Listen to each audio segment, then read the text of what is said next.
Amnesty International, Human Rights Watch, and the Office of the United Nations High Commissioner for Human Rights have documented systematic repression, extrajudicial killings, demographic engineering, mass incarceration, and deliberate destruction of cultural and religious identity of Muslim communities in various regions. In India, especially,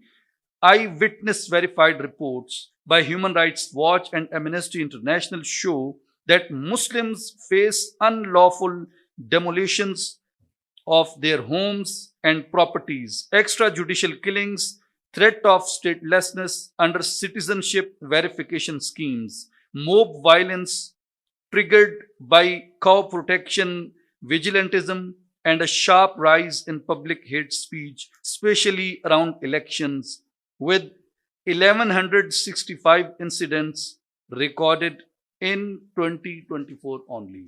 The bitter reality is that despite these clear alarming patterns, the genocide of Muslim populations has not been taken up by the Muslim world collectively, nor presented at international forums in a unified, research driven, and institutionalized manner.